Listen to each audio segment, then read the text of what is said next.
Amril juga belum sepenuhnya mempercayai Agus yang merupakan suami dari karyawan yang baru saja sekitar 1 bulan bekerja kepadanya. Amril pun menolak permintaan tersebut secara baik-baik. Penolakan yang sesungguhnya wajar justru meninggalkan luka bagi Agus. Halo Sobat Pena, apa kabar hari ini? Assalamualaikum warahmatullahi wabarakatuh. Hari ini kita akan kembali membahas kejadian-kejadian mengerikan, kisah nyata yang terjadi di muka bumi ini. Pada tahun 2025, warga Jayapura, Papua sempat dikejutkan oleh penemuan jasad seorang pria yang merupakan seorang guru sekaligus pemilik usaha laundry. Pria tersebut ditemukan di dalam ruko laundry miliknya dengan kondisi yang mengenaskan. Tubuhnya terikat dengan tali, mulutnya tertutup lakban, dan kepalanya bersimbah cairan merah akibat hujaman benda tajam. Dan setelah diselidiki, pelakunya ternyata bukanlah orang asing, melainkan pasangan suami istri yang merupakan karyawan korban sendiri. Keduanya nekat menghabisi nyawa korban karena dendam dan sakit hati hanya gara-gara tidak dipinjamkan uang. Bagaimana kisah selengkapnya dari kasus yang satu ini? Langsung saja kita bahas di Kata Pena.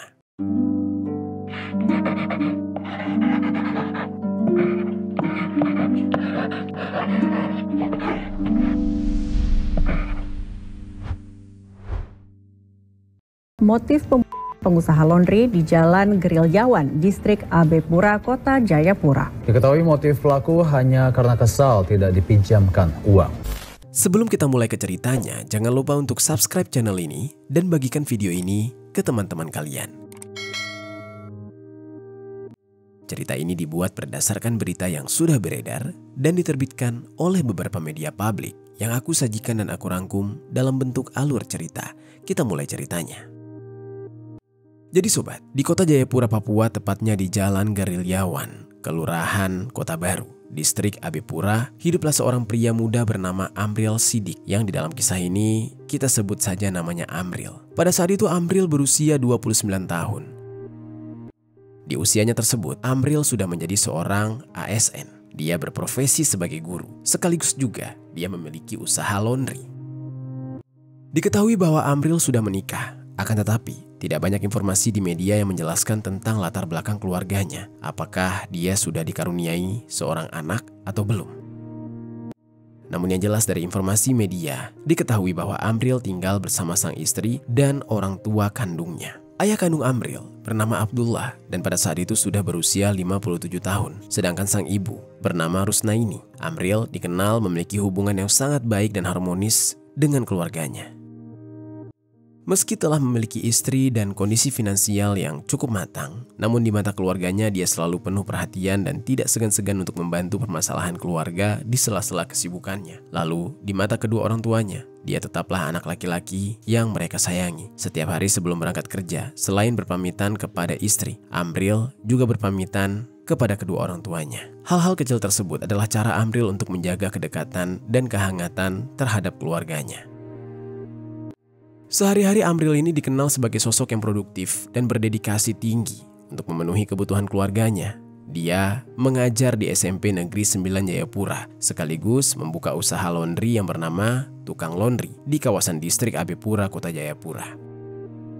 Setiap pagi hingga siang, dari hari Senin sampai hari Jumat, Amril mengajar di sekolah tersebut. Di lingkungan sekolah, Amril dikenal sebagai guru yang rajin, disiplin, dan mudah bergaul. Murid-muridnya menyukai dia karena dia selalu mengajar dengan sabar dan penuh semangat. Rekan-rekannya sesama guru menghormati dia sebagai pribadi yang rendah hati dan bertanggung jawab. Lalu kemudian, selepas dia mengajar pada sore harinya, Amril selalu meluangkan waktu untuk datang ke usaha laundry miliknya. Meskipun dia lelah setelah seharian mengajar, namun dia jarang sekali mengeluh.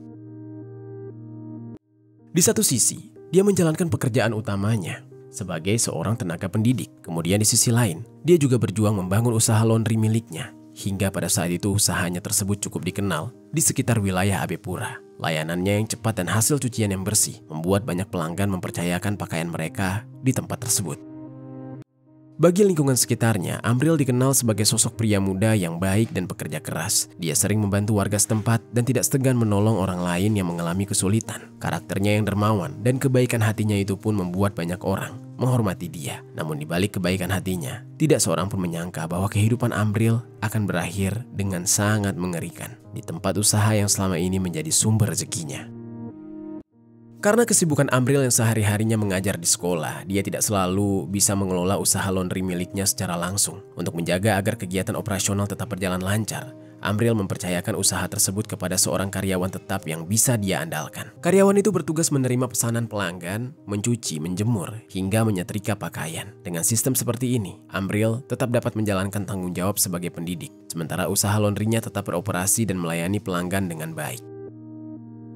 Karyawannya tersebut adalah seorang perempuan bernama Lista yang pada saat itu berusia 29 tahun. Lista merupakan istri dari seorang pria bernama Agus yang usianya lebih dewasa dari Lista, yaitu berusia 39 tahun. Tidak banyak informasi media yang menjelaskan tentang latar belakang keluarga mereka, namun diketahui bahwa mereka memiliki 2 orang anak dan tinggal di kawasan Abepura, tidak terlalu jauh dari lokasi laundry milik Amril. Lista di saat itu mulai bekerja di laundry milik Amril untuk membantu perekonomian keluarganya. Sementara suaminya, Agus, tidak memiliki pekerjaan tetap. Agus biasanya mengambil pekerjaan serabutan dengan penghasilan yang tidak menentu. Dengan 2 anak dan kebutuhan hidup yang terus berjalan, kondisi ekonomi mereka tergolong sederhana dan juga pas-pasan. Bahkan tidak jarang mereka kesulitan untuk menjalani kehidupan.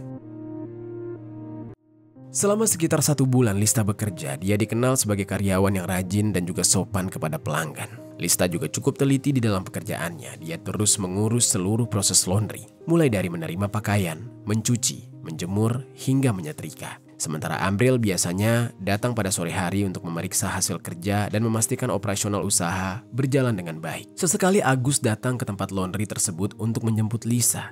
Amril yang mengenal sosok Agus sebagai suami Lista atau sebagai suami dari karyawannya sendiri. Bahkan dalam beberapa kesempatan Agus kerap membantu Lista untuk melakukan pekerjaan ringan seperti mengangkat cucian atau menata pakaian pelanggan. Namun di balik rutinitas yang tampak biasa itu, ternyata tersimpan persoalan yang lebih dalam. Kondisi ekonomi keluarga Agus dan Lista yang serba pas-pasan kian menekan. Agus tidak memiliki pekerjaan tetap dan hanya mengandalkan pekerjaan serabutan dengan penghasilan yang tidak menentu. Sementara kebutuhan rumah tangga terus berjalan. Ditambah tanggung jawab mengurus 2 anak, tekanan ekonomi perlahan-lahan menimbulkan kecemasan dan frustasi di antara mereka, terutama bagi Agus yang merasa terbebani sebagai seorang kepala keluarga. Singkat cerita, Agus pun menyampaikan keluh kesahnya kepada sang istri bahwa dia di saat itu berencana untuk meminjam uang kepada atasan Lista, yaitu Amril. Lista di saat itu setuju dengan rencana Agus. Sehingga di dalam kondisi terdesak tersebut, Agus memberanikan diri untuk menemui Amril, yaitu bos dari istrinya, dan mencoba untuk meminta pinjaman uang kepada Amril demi kebutuhan sehari-hari keluarganya.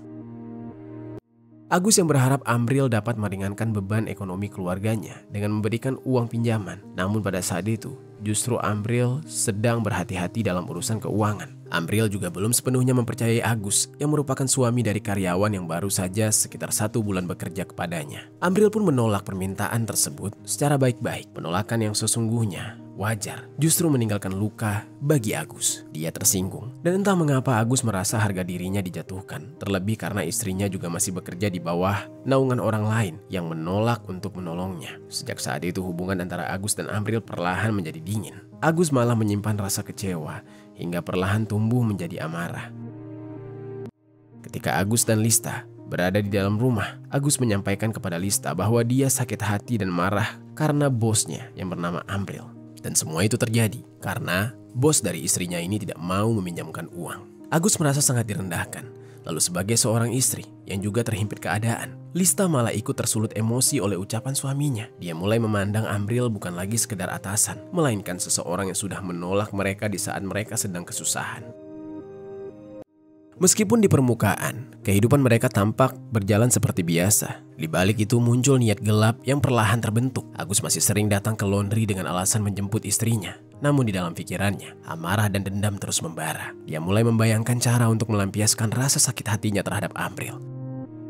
Hari demi hari, pikirannya semakin menjadi-jadi. Hingga akhirnya Agus mulai menyusun rencana untuk menghabisi Amril sekaligus mengambil barang-barang milik Amril. Agus di saat itu menyampaikan rencananya kepada sang istri, Lista. Dan dengan gelap hati, Lista malah turun mendukung rencana sang suami. Diam-diam, Agus pun menyiapkan sebatang balok kayu sepanjang 1 meter dan menyembunyikannya di bagian belakang ruko laundry. Mereka memperkirakan waktu yang tepat untuk melancarkan aksinya, yaitu saat Amril datang untuk memeriksa tempat usahanya. Rencana itu tidak lahir dalam sekejap, melainkan tumbuh dari rasa kekecewaan, marah, dan dendam yang terus dipupuk. Dari tekanan ekonomi, berlanjut menjadi kekecewaan hingga berubah menjadi niat menghilangkan nyawa orang lain yang bahkan mereka kenal dengan baik.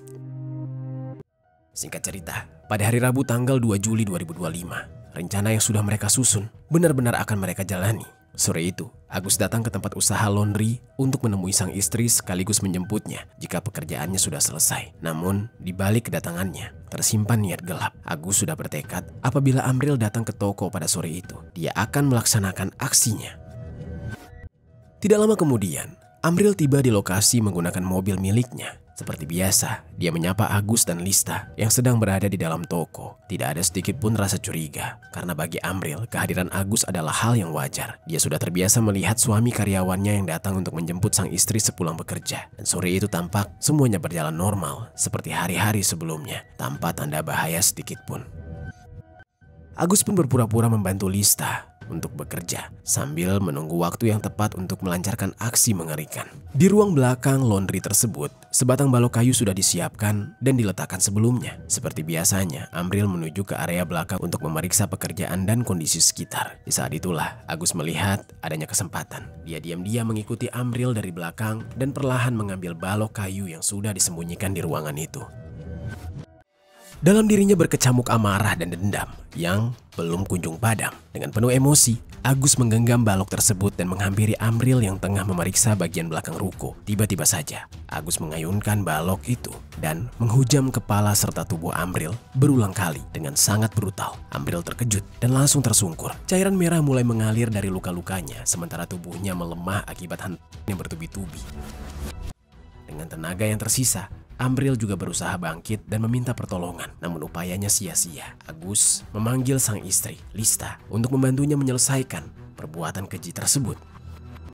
Lista datang ke ruangan belakang sambil membawa lakban berwarna coklat. Agar Amril tidak melawan, Agus mengambil tali plastik lalu mengikat tangan, kaki, dan tubuh Amril. Dalam kondisi yang lemah, Amril masih berusaha untuk meminta pertolongan dengan lirih. Namun tanpa belas kasihan sedikit pun, Lista segera menutup mulut Amril menggunakan lakban hingga dia tidak bisa bernafas.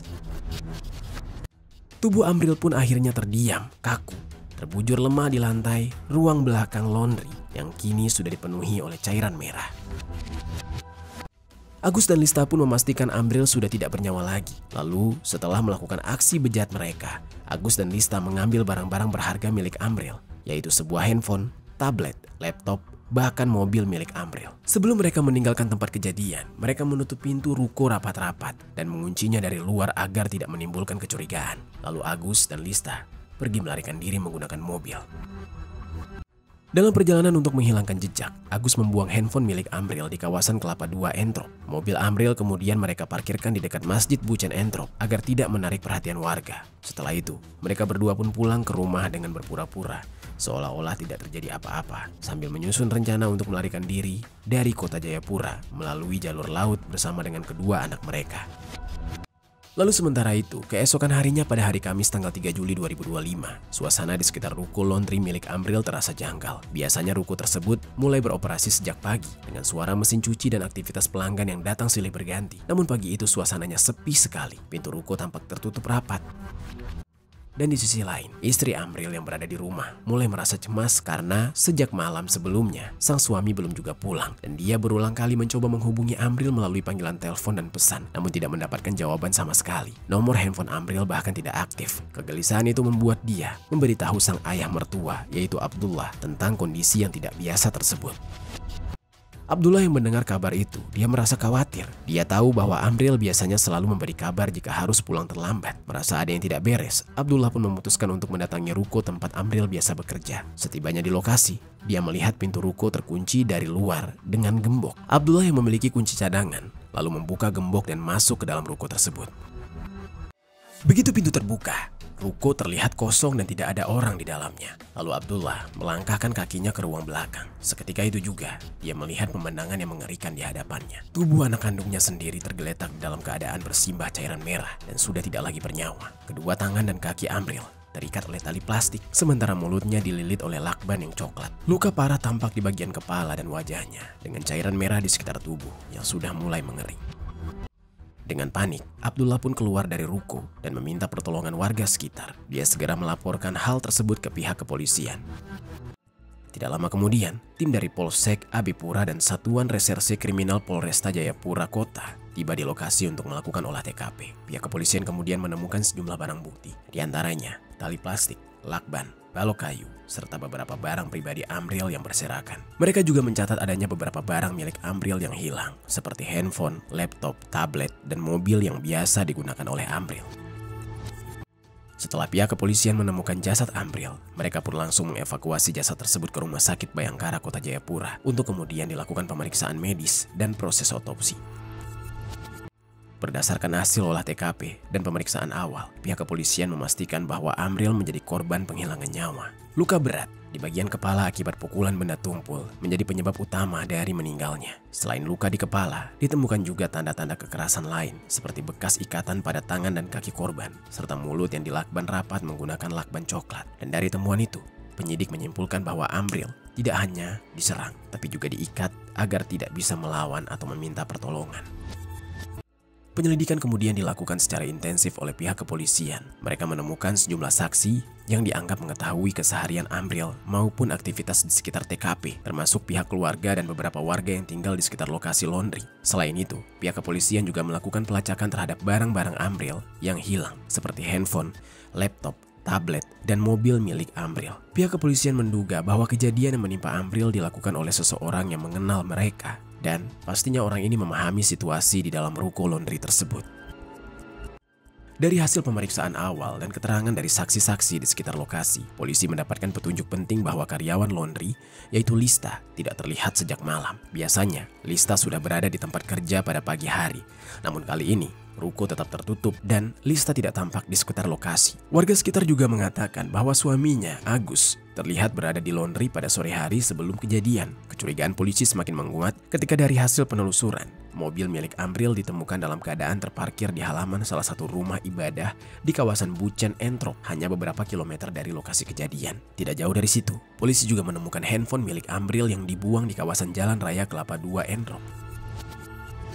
Dengan menggabungkan hasil olah TKP, keterangan saksi dan bukti-bukti di lapangan, penyidik akhirnya mengarah pada satu kesimpulan bahwa pelakunya adalah pasangan suami istri tersebut, yaitu Agus dan Lista, yang dimana Lista adalah karyawan dari Amril, sedangkan Agus sering datang ke lokasi dengan alasan menjemput sang istri.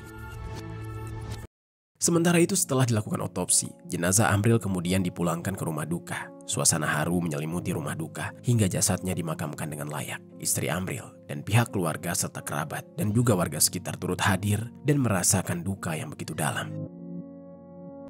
Lalu di sisi lain, pihak kepolisian segera memburu keberadaan Agus dan Lista. Setelah dilakukan pelacakan secara intensif pada Jumat 4 Juli 2025, keberadaan mereka terdeteksi di Pelabuhan Laut Jayapura. Dari informasi yang diterima, keduanya hendak melarikan diri keluar kota dengan menggunakan kapal KM Dorolonda membawa serta 2 anak mereka. Tanpa membuang waktu, aparat kepolisian langsung bergerak ke lokasi dan melakukan penangkapan. Agus dan Lista akhirnya berhasil diamankan oleh pihak kepolisian sebelum sempat menaiki kapal. Saat penangkapan, keduanya tampak panik dan tidak dapat menunjukkan dokumen perjalanan yang sah. Polisi juga menemukan beberapa barang milik Amril yang dibawa oleh Agus dan Lista. Setelah mereka ditangkap, pasangan suami istri ini dibawa ke Mapolresta Jayapura Kota untuk menjalani pemeriksaan lebih lanjut. Di dalam proses interogasi, Agus akhirnya mengakui perbuatannya dan menyebutkan bahwa tindak kejahatan itu dia lakukan bersama sang istri, Lista. Dia merasa sakit hati dan dendam karena permintaannya untuk meminjam uang kepada Amril ditolak. Pihak kepolisian kemudian menyita sejumlah barang bukti, berupa mobil Daihatsu Ayla berwarna merah milik korban, handphone merek iPhone 15 warna hitam, tablet Hanzol, dan laptop Lenovo milik korban, serta balok kayu yang digunakan untuk menghabisi nyawa korban, dan juga ada seutas tali plastik berwarna biru, serta lakban coklat. Kemudian Agus dan Lista ditetapkan sebagai tersangka. Keduanya harus mempertanggungjawabkan tindakan mereka di hadapan hukum. Mereka pun dijerat dengan pasal 340 KUHP, junto pasal 56 KUHP tentang penghilangan nyawa berencana dengan ancaman hukuman pidana mati, penjara seumur hidup atau penjara paling lama 20 tahun. Setelah mengetahui bahwa pelaku telah ditangkap, keluarga Amril Sidik merasa lega, namun tetap diselimuti duka yang mendalam atas kepergian Amril. Kabar penangkapan itu pun cepat menyebar, disambut dengan haru sekaligus kemarahan masyarakat. Di sekolah tempat Amril mengajar, para guru dan murid masih berduka. mengenang sosok guru muda yang sabar dan berdedikasi. Warga Abepura pun tidak menyangka pengusaha sekaligus pendidik sebaik Amril harus tewas di tangan karyawannya sendiri hanya karena persoalan pinjaman uang. Itu dia sobat, kisah dari seorang pengusaha laundry yang bernama Amril yang dihabisi oleh karyawan dan suami karyawannya karena tidak mau meminjamkan sejumlah uang. Apa pelajaran yang bisa kita ambil dari kisah ini? Oh ya sobat, aku pengen ngasih tahu ke kalian, Kata Pena tergabung di dalam program YouTube Shopping Affiliate. Nah, buat kalian yang sedang mencari barang-barang yang menarik dan keren, aku punya beberapa rekomendasi produk untuk kalian. Kalau tertarik, langsung saja klik link produk di pojok kiri bawah untuk pembeliannya.